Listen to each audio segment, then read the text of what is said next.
क्या होगा अगर मैं आपसे कहूं कि इलेक्ट्रिसिटी की कहानी तारों से या ग्लोइंग बल्ब से शुरू नहीं होती?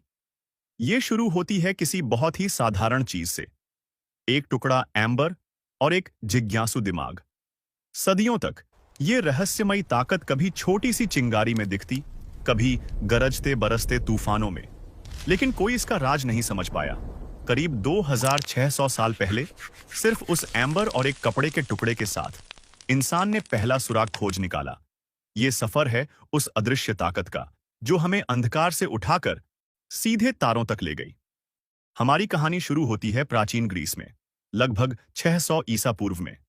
एक फिलोसोफर थैलेस ने कुछ अजीब देखा।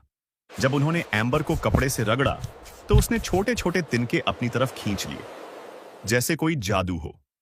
यह था स्टैटिक इलेक्ट्रिसिटी का पहला दर्ज किया गया सबूत। वही ताकत जो गुब्बारा बालों से रगड़ने पर बाल खड़े कर देती है। ग्रीक लोग एम्बर को कहते थे इलेक्ट्रॉन, और इसी एक शब्द से निकला इलेक्ट्रिसिटी। 2000 साल से भी ज्यादा वक्त तक यह बस एक दिलचस्प खेल सा रहा, लेकिन फिलाडेल्फिया की एक तूफानी रात सब बदल गई। साल था 1752। बेंजामिन फ्रैंकलिन एक भीषण आंधी में खड़े थे, हाथ में काइट और उसमें बंधी एक धातु की की। कई लोगों को यह कार्य असंभव और जोखिमपूर्ण लगा, लेकिन फ्रैंकलिन के पास एक थ्योरी थी।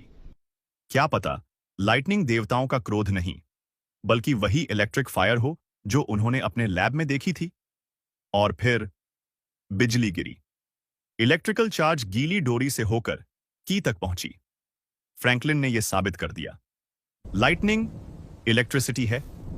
वही अदृश्य ताकत जो एम्बर में थी, आसमान में लाखों वोल्ट्स के साथ चमक रही थी।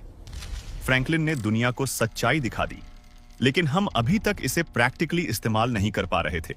यह बदला साल 1800 में। एक इटालियन साइंटिस्ट अलेसांद्रो वोल्टा ने बनाया वोल्टिक पाइल, कॉपर और जिंक की प्लेट्स का ढेर, जिनके बीच सॉल्ट वाटर सोक्ड कार्डबोर्ड रखा गया था। इतिहास में पहली बार इंसान स्टेडी और रिलायबल इलेक्ट्रिसिटी बना सकता था। यह एक बड़ी खोज थी, लेकिन एक सवाल बाकी था, हम इस ताकत को सच में उपयोगी चीज में कैसे बदलें? इसका जवाब मिला 1831 में लंदन की एक बिखरी हुई प्रयोगशाला में। वहां माइकल फैराडे ने वो खोज की जिसने दुनिया बदल दी। उन्होंने एक सिंपल मैग्नेट लिया और उसे कॉपर वायर की कॉइल के अंदर घुमाया।